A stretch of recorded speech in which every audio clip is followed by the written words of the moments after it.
Karnataka as Chief Minister and Finance Minister of that state, who's got his own economic worries there. Siddaramaiah held a meeting of cabinet ministers and his secretaries. This comes a day before the first official meeting of his fully sworn-in cabinet of 34 ministers. The main exercise was to work on the modalities of delivering on the much-hyped guarantees given by the Congress party in its election manifesto, which includes free bus passes, free electricity of up to 200 units, 10 kg of free rice and monthly allowance for the unemployed and women who are breadwinners in their household. The Chief Minister said his government will fulfill all those 5 promises soon.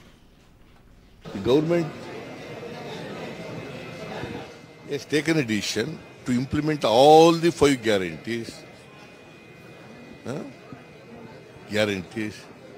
Avanna jari madodu guarantee. Right, that's the assurance from the Chief Minister. Joining us now is Professor Narendra Pani from the National Institute of Advanced Studies. Sir, thank you so much for joining us.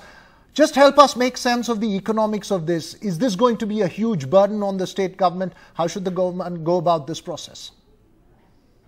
I think the main question we have to ask ourselves is, why do we grow?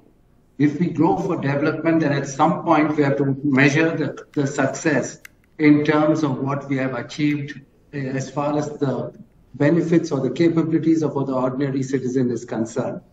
And if we have high levels of malnutrition, if we have other problems, no matter how rapidly we grow, there is no real benefit that's coming from it. Once we take that perspective, you can either look for these benefits to emerge from the growth process itself. That would be ideal. But if that does not happen, you have to look for ways of generating these benefits after the growth process is over. And that's what the Karnataka government is doing. It is not just something that has been put into play out of the blue. It is something that they went to the people on. It was their main guarantees. They got a resounding mandate, which is widely believed to be because of these 5 guarantees.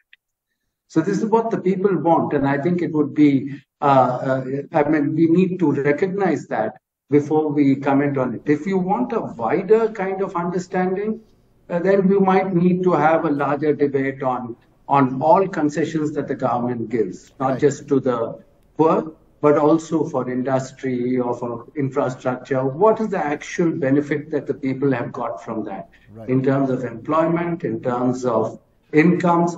We need to ask these questions, measure it, and then we can say, all right, it's better to build a flyover rather than to feed the poor. I mean, if you want to take such a position. Right.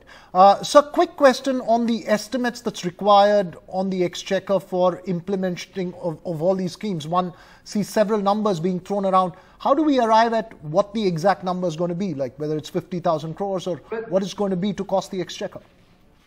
Well, the expectation is it will be in the region of 50,000 crores. There are numbers that vary around that kind of benchmark. It's a large amount. There's no doubt about it. But the question is, are we in a position to generate that? Karnataka, as presence itself, likes to see itself as a leading industrial state in the country, as a part of the country that is as developed as some of the most developed parts of the world. And if we want to keep that image, it's now time for us to walk the talk. It's time to show that we can have conditions that only developed countries can look forward to, such as low mobility costs, cheap food. These are all basics that any developed country takes for granted. And if we want to see ourselves as an advanced state within the country, it's time we set these tasks for ourselves as well. Thanks very much, Professor Pani, as always, putting it into perspective. We'll wait and see what the Chief Minister does in his first cabinet meeting tomorrow as well. Thank you so much for joining us.